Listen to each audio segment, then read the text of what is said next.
I want justice, as I recall, that said wanted, dead or alive. A price was put on the head of Osama bin Laden.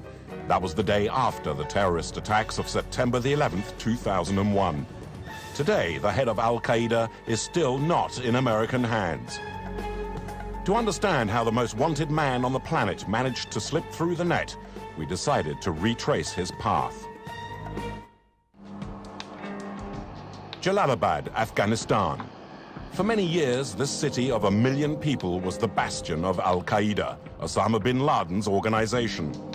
2 years after the fall of the Taliban, men loyal to Commander Massoud, who was assassinated by Islamists, control much of the country. But women still wear the burqa. Islamic ideology is ever present, and television cameras are not always welcome.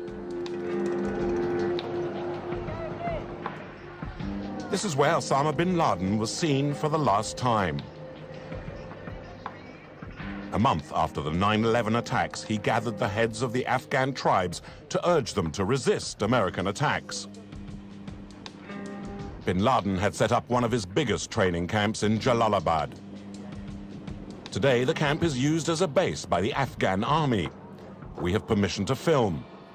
Before being driven out by American bombs, terrorists from all over the world came here to learn the jihad, the holy war.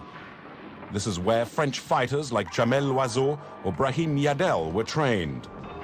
This is a former lieutenant of Massoud, who fought alongside the Americans in November 2001 to drive out bin Laden's men. This was Osama's and the Arabs' camp. The Americans bombed from this side and from that side. We attacked here. Everything was destroyed. Osama's men trained in the hills opposite.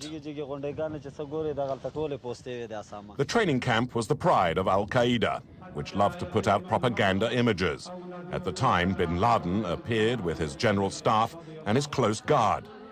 He also showed children being taught holy war, and terrorists trained in the use of explosives and guerrilla warfare.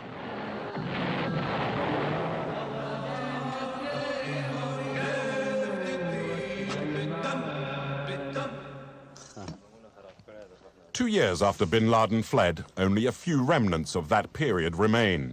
A munitions dump with a few rockets and a container used as a jail.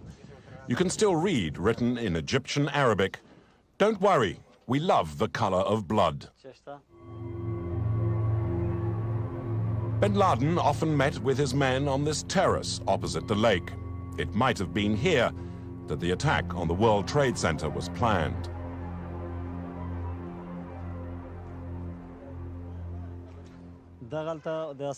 This is where bin Laden gathered his men, and this is also where he took important decisions. But most importantly, this is where the 9/11 hijackers were trained. We managed to retrieve some of Al-Qaeda's propaganda documents. Some of the images of the document were never shown. They clearly show the presence in Afghanistan of the terrorists who would strike the Twin Towers. This man training with a machine gun is Saeed al-Ghamidi. Here amongst the 19 hijackers is the 22-year-old Saudi.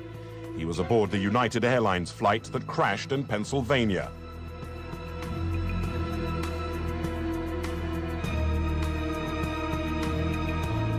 In this film, we also see, for the first time, 3 other hijackers gathered in a house somewhere in Afghanistan.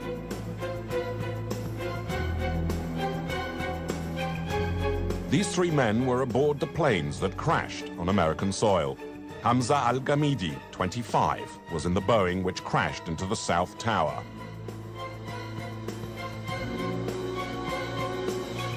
Walid al-Sheri, 27, took his place on the plane that smashed into the North Tower.